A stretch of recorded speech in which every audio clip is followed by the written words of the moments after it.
We recently did our first 2022 mock draft of the offseason. Let's talk about it next on Fantasy Baseball Today in 5.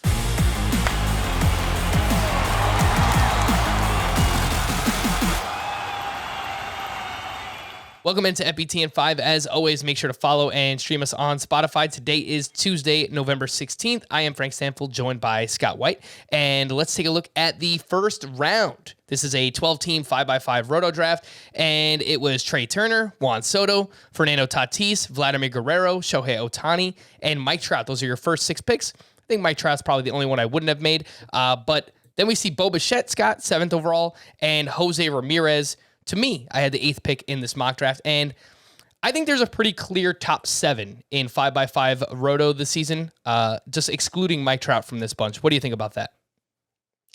I disagree with who your top 7 is, so I guess it's not so clear. Right. Depends on who you ask, right? I agree Trout isn't in, and I have him 8th. But instead of having Bo Bichette in my top 7, I would have Bryce Harper instead, because there's, definitely a higher expected home run output there for Harper. Bichette I would have 9th, so still a first rounder.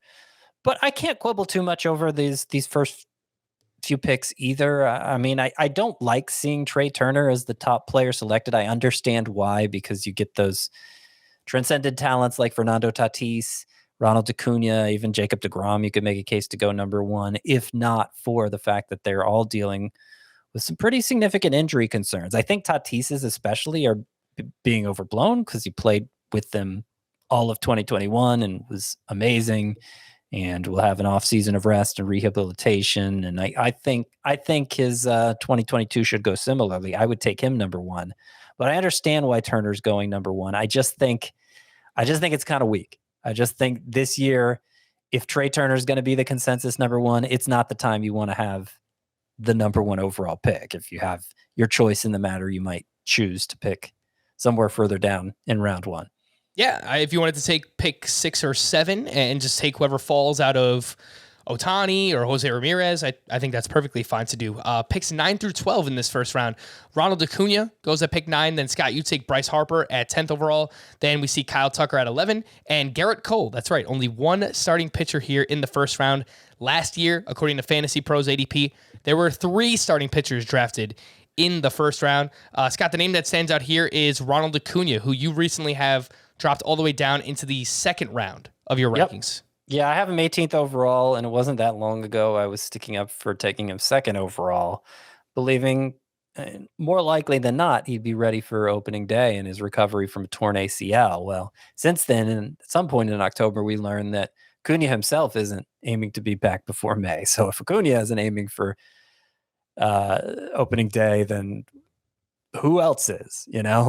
Nobody else should be if Acuna himself isn't. So, I think the earliest I can justify is somewhere in the middle of round 2. All right, let's move on to that round 2. And 13th overall, we saw Freddie Freeman go. Then the second starting pitcher off the board is Corbin Burns.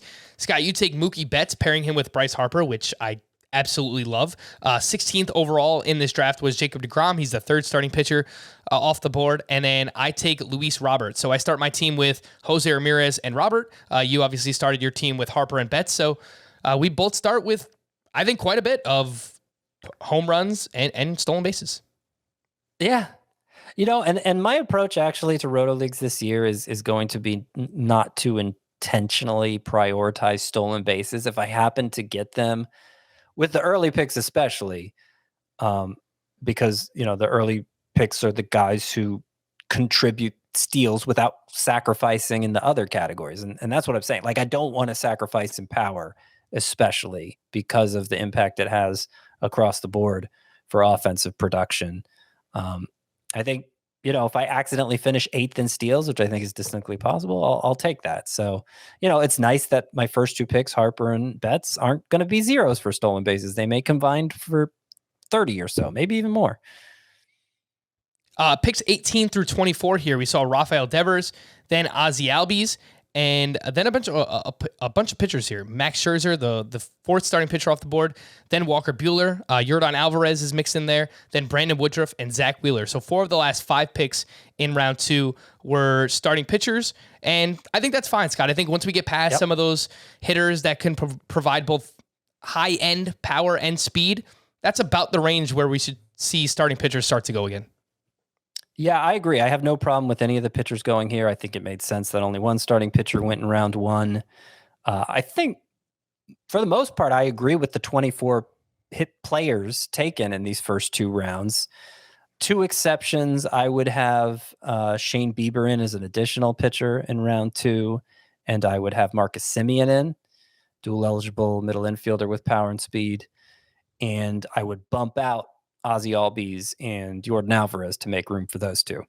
All right, I think that's very fair. And if you want to hear about the rest of this mock draft that you did, make sure to check out Fantasy Baseball Today on Spotify, Apple Podcasts, Stitcher, your smart speakers, or anywhere else podcasts are found. And thanks for listening to Fantasy Baseball Today in 5. We'll be back again on Thursday morning. Bye-bye.